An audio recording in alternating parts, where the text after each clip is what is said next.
ममता ने सनातन धर्म को बताया गंदा धर्म। एफआईआर दर्ज। बकरीद के दिन दीदी का निकला जुलूस। ईद के दिन ममता ने हिंदू धर्म को गंदा बता दिया।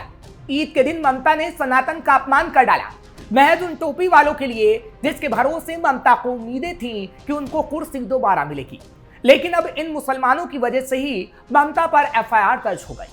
ममता अरेस्ट हो सकती है और अब ममता का जुलूस तक निकाला जा सकता है, क्योंकि हिंदू संगठनों ने ममता को कड़ी चेतावनी दी है और नसीहत भी कि बंगाल में काली विरासतें हैं, बंगाल हिंदुओं का है। अब ममता चाहे जितना हो हल्ला कर लें, हिंदुओं का अपमान करेंगी तो दौड़ा दौड़ा कर पीटा जाएगा और जुलूस भी निकाला जाएगा। आज कच्चा चिट्ठा खोलेंगे कि ममता ने किस तरीके से हिंदुओं का अपमान किया और ममता अब अरेस्ट क्यों हो सकती है। नमस्कार, कैपिटल टीवी का खास शो कच्चा चिट्ठा देख रहे हैं आप। मैं हूं आपके साथ हर्ष भारद्वाज। सनातनियों से क्यों नफरत करती हैं ममता? हार के बाद क्या ममता ने मुसलमानों को कबूला? पश्चिम बंगाल की पूर्व मुख्यमंत्री ममता बनर्जी मुश्किलों में फंसती नजर आ रही हैं। चुनावी हार के बाद उनकी दिक्कतें लगातार बढ़ती जा रही हैं। ममता ने अपने एक संबोधन के दौरान हिंदू धर्म को लेकर विवादित बयान दे डाला है। उन्होंने सनातन को गंदा धर्म बताया। अब उनके खिलाफ एफआईआर दर्ज हो गई है। एक वकील की शिकायत के आधार पर धार्मिक भावना को ठेस पहुंचाने के आरोप को लेकर एफआईआर दर्ज की गई है। पुलिस ने बताया कि एक वकील की शिकायत के आधार पर धार्मिक भावनाओं को ठेस पहुंचाने के आरोप में पश्चिम बंगाल के पूर्व मुख्यमंत्री ममता बनर्जी के खिलाफ एक एफआईआर दर्ज की गई। ये शिकायत 20 मई को Siliguri cyber crime police station में अधिवक्ता रिंकी चटर्जी सिंह की ओर से दर्ज कराई गई। आरोप लगाया गया कि पुलिस ने शुरुआत में मामला दर्ज करने से इनकार कर दिया था। रिंकी सिंह ने बताया कि मामला 2025 का है। कोलकाता के रेड रोड पर ईद की नमाज का कार्यक्रम आयोजित किया गया था, जिसमें मुख्यमंत्री ममता बनर्जी शामिल हुई थी। उन्होंने आरोप लगाया कि कार्यक्रम के दौरान पूर्व मुख्यमंत्री ने मुस्लिम रीति रिवाजों का पालन किया और सार्वजनिक मंच से हिंदू धर्म को आपत्तिजनक कहा और गालियां तक दी, जिसके बाद अब ममता बनर्जी के खिलाफ एफआईआर दर्ज हो गई है। ममता पर यह भी आरोप लगाया गया है कि उस वक्त शिकायत दर्ज इसलिए नहीं की गई क्योंकि ममता बनर्जी सीएम थी, ममता के कंट्रोल में पुलिस थी। लेकिन अब ममता की मुश्किलें बढ़ने वाली हैं, क्योंकि वायरल हो रहे वीडियो में ममता बनर्जी मुस्लिम मंच पर काफी आक्रामक दिखाई देती हैं। उनके आसपास कई लोग खड़े रहते हैं। ममता जब ये कहती हैं कि जानबूझकर एक गंदा धर्म बनाया, तो मंच पर खड़े लोग सिर हिलाकर उनकी हाँ में हाँ मिलाते दिखाई देते हैं। हैरानी की बात तो तब हो जाती है जब मंच पर ममता बनर्जी के साथ एक पुलिस अधिकारी भी खड़ा रहता है और सभी लोग ममता की बातों को आराम से सुन रहे होते हैं। ममता किस तरीके से हिंदुओं को गाली देने का काम करती हैं, लेकिन बावजूद उसके ममता की पुलिस उन पर कोई मामला दर्ज नहीं करती। जानबूझ के एक गंदा धर्म जो इसने बनाया, जो एक जुमला पार्टी ने बनाया, वो धर्म को हम नहीं मानता है। ये हाल तब का है जब ममता मुख्यमंत्री थी। हालांकि अब इसको लेकर ममता पर एफआईआर दर्ज हो गई है, लेकिन सवाल कई हैं कि क्या इस मामले में ममता की गिरफ्तारी भी होगी। हम आपको ये जरूर बताएंगे, लेकिन उससे पहले आपको बताते हैं कि ममता ने कब कब हिंदुओं की आस्था पर प्रहार किया, क्योंकि ये कच्चा चिट्ठा ममता का खुलना ही चाहिए, जिसके बाद आप खुद कहेंगे कि ममता की तुरंत गिरफ्तारी होनी चाहिए। ममता हिंदुओं की आस्था पर बार बार करती हैं प्रहार। ममता बनर्जी हिंदुओं की आस्था पर लगातार प्रहार करती रहती है। ममता राज्य में पूरी तरह से तालिबानी शासन रहा। पश्चिम बंगाल में हिंदू देवी देवताओं का नाम लेना अपराध बन गया था। यहाँ हिंदू को ना तो मंदिरों में पूजा करने की आजादी थी और ना ही सार्वजनिक रूप से जय श्री राम बोलने की। उनकी पार्टी के एक नेता ने तो जय श्री राम बोलने वालों को धमकाया था। सोशल मीडिया पर वायरल एक वीडियो में ममता बनर्जी की पार्टी तृणमूल कांग्रेस के एक नेता ने लोगों को धमकाते हुए कहा था कि अगर बंगाल में रहना चाहते हो तो यहाँ जय श्री राम के नारे लगाने अलाउड नहीं है। वीडियो में किसी सभा को संबोधित करते हुए टीएमसी नेता ने बंगाली में क्या कुछ कहा था, सुनिए जरा।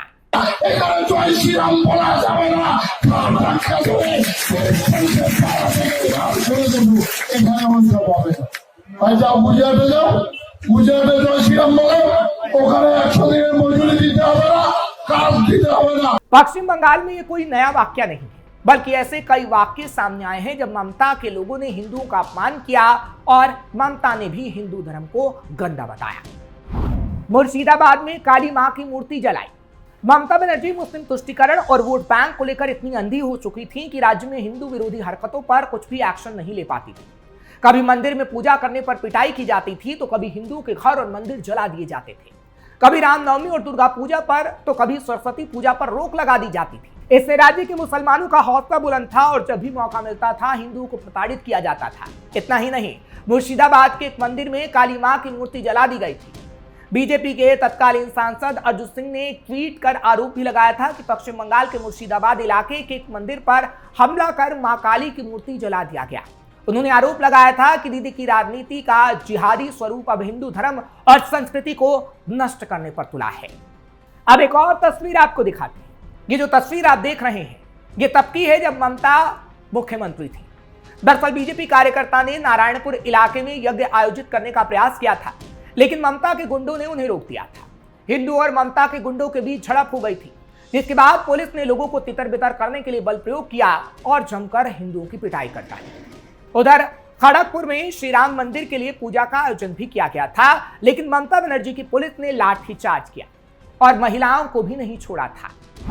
तेलिनीपाड़ा में जला दिए गए थे हिंदुओं के घर और मंदिर। और तो और राज्य के हुगली जिले के चंदर नगर के तेलिनीपाड़ा में वही 2020 के महीने में कई दिनों तक हिंदुओं के खिलाफ खुलकर हिंसा हुई। हिंदुओं के घर जलाए गए थे। जिले के तेलिनीपाड़ा के तांतीपारा महात्मा गांधी स्कूल के पास, शगुन बागान और फैज स्कूल के पास जमकर हिंसा, आगजनी और लूटपाट की गई थी। प्रशासन मूक दर्शक बना रहा था। मालदा के शीतला माता मंदिर में भी तोड़फोड़ और आगजनी की गई थी, लेकिन ममता कुछ नहीं कही। अर्जुन सिंह ने एक वीडियो जारी कर कहा था कि बंगाल के हुगली जिले के तेलिनीपाड़ा का ये वीडियो है। बंगाल की गलियों में लोग तलवार लेकर और अल्लाह अकबर का नारा लगाकर निकलते हैं। हिंदुओं के रामनवमी पर तलवार निकालने पर मनाही और लोगों का कत्लेआम करने पर सिर्फ ममता निंदा करती हैं। यानी ममता को लताड़ लगाई गई थी और वीडियो दिखाया गया था कि कैसे मुसलमान तलवार लेकर सड़कों पर घूमते हैं। पुस्तक मेले में हनुमान चालीसा के वितरण पर लगाया था प्रतिबंध। इतना ही नहीं, पश्चिम बंगाल में ममता की पुलिस ने कोलकाता में 44वें अंतर्राष्ट्रीय पुस्तक मेले में विश्व हिंदू परिषद के कार्यकर्ताओं द्वारा बांटी जा रही हनुमान चालीसा की पुस्तकों पर रोक तक लगा दी थी। पुलिस ने बताया था कि हनुमान चालीसा के वितरण से शहर में कानून व्यवस्था की समस्या पैदा हो सकती है। यानी ममता की पुलिस ने, जब ममता सीएम थी और पुस्तक मेले में आने वाले लोग भावनाओं में बह सकते हैं। वीप के अधिकारियों ने पुलिस के इस कार्यवाही का विरोध भी किया था। साथ ही पुलिस की कार्यशैली पर सवाल खड़े करते हुए कहा था कि जब मेले में कुरान और बाइबल की पुस्तकें बांटी जा सकती हैं, तो आखिर हनुमान चालीसा क्यों नहीं। वीप ने कहा था कि हनुमान चालीसा धार्मिक पुस्तक है और इसमें किसी भी तरह की किसी को आपत्ति नहीं होनी चाहिए, लेकिन ममता राज में हिंदू की धार्मिक पुस्तक का विरोध किया जाता है। ममता बनर्जी ने स्कूली बच्चों को धर्म के नाम पर बांटा। इतना ही नहीं, ममता बनर्जी ने हताशा में आते हुए विधानसभा चुनाव से पहले बच्चों को भी बांट दिया था धर्म के आधार पर। ममता बनर्जी दरअसल अपना वोट बैंक बचाने की कोशिश कर रही थी और मुस्लिम तुष्टीकरण की राजनीति में भी। ममता बनर्जी ने राजनीतिक निर्लज्जता की सभी सीमाओं को पार कर दिया था और मजहब के नाम पर बच्चों को बांट दिया था। ममता बनर्जी की सरकार ने राज्य के स्कूलों को निर्देश दिया था कि वो मुस्लिम स्टूडेंट्स के लिए अलग से mid day meal hall reserve करें। यह आदेश राज्य के उन सरकारी स्कूलों पर लागू किया गया था जहां पर 70% या उससे ज्यादा मुस्लिम छात्र हैं। राज्य अल्पसंख्यक और मदरसा शिक्षा विभाग की ओर से सभी सरकारी स्कूलों में ऐसा कर दिया गया जहां पर 70% से ज्यादा मुस्लिम बच्चे पढ़ते थे। जिससे आप सोच सकते हैं कि ममता का आदेश किस लिए था, सिर्फ मुसलमानों के लिए, ताकि वो वोट बैंक हासिल कर पाए। ममता का जय श्री राम बोलने से इनकार बताया था गाली। और तो और मुख्यमंत्री रह चुकी ममता बनर्जी ने पिछले दिनों जय श्री राम नहीं बोला जब उनसे कहा गया कि जय श्री राम बोलने पे क्या आपको आपत्ति है। ममता का कहना था कि जय श्री राम बीजेपी का नारा है, लेकिन पीएम नरेंद्र मोदी लोगों को ये बोलने के लिए मजबूर कर ही नहीं सकते। ना मैं बोलूंगी, ना किसी को बोलने दूंगी। सच्चाई यह है कि देश में जय श्री राम बोलने की सदियों पुरानी परंपरा है, इसलिए जय श्री राम बोला जाता है। लेकिन ममता बनर्जी को इससे आपत्ति थी और जय श्री राम का नारा ममता बनर्जी ने आज तक नहीं लगाया है। और इसीलिए हमने वो तस्वीरें देखी हैं कि ममता बनर्जी ने किस तरीके से हिंदुओं को प्रताड़ित करने का काम किया। और एक बार फिर ममता बनर्जी का वो वीडियो वायरल हो रहा है जब ममता बनर्जी ने किस तरीके से हिंदू को गंदा धर्म बता दिया। लेकिन अब ममता बनर्जी बचेंगी नहीं, क्योंकि अब उनके खिलाफ एफआईआर दर्ज हो गई है और वो राज्य की सीएम भी नहीं है। तो पुलिस अपनी कार्रवाई करेगी और ममता को सबक सिखाने का काम देगी। चलिए अब जाते जाते हिंदूवादी संगठनों की तरफ से क्या कुछ कहा गया है, हिंदू विचारक को आपको सुनवाते हैं कि वो किस तरीके से ममता को लताड़ लगा रहे हैं। जैसा कि ये जो विषय आया है कि ममता बनर्जी के ऊपर एक FIR दर्ज कराई गई है जिसमें ये कहा गया है कि उन्होंने सनातन धर्म को गंदा धर्म कहा था। एक्चुअली जो माहौल था बंगाल में ममता बनर्जी ने जो बना रखा था, घुसपैठियों का तुष्टीकरण करके उनको बसाना, उनको सारी सुविधाएं देना और उनसे एक बड़ी मात्रा में वोट लेना।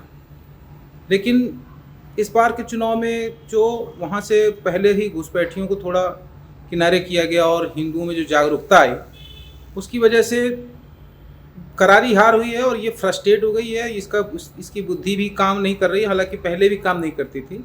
लेकिन इस टाइप की जो हरकतें हैं अब हिंदू बर्दाश्त करने के मूड में बिल्कुल नहीं हैं और इनका करारा जवाब दिया जाएगा। एक FIR वहाँ हुई है, अभी और भी FIR इस पर की जाएंगी। और कहीं पर भी सनातन धर्म को, हिंदुत्व को जो अपमानित करने वाले वक्तव्य होंगे या कार्यकलाप होंगे, उनका पुरजोर विरोध किया जाएगा। किसी भी तरीके से साम दाम दंड भेद सब प्रकार की नीति अपनाएगा हिंदू समाज। तो अब हिंदू सड़कों पर है और खास तौर पर ममता को तुरंत अरेस्ट करने की मांग कर रहा है। फिलहाल ममता कब तक अरेस्ट होती हैं वो हम आपको जरूर बताएंगे, लेकिन हमने ममता बनर्जी का वो कच्चा चिट्ठा खोल दिया है जिसमें हिंदू घबराए रहते थे। लेकिन अब हिंदू में कोई घबराहट नहीं है क्योंकि ना तो ममता CM है और ना ही ममता की पुलिस हिंदुओं को मार सकती है या उनकी पिटाई कर सकती है। आपको ये खबर कैसी लगी कमेंट सेक्शन में जरूर बताएं। खबर को लाइक शेयर करें, कैपिटल टीवी को सब्सक्राइब करना मत भूलिएगा।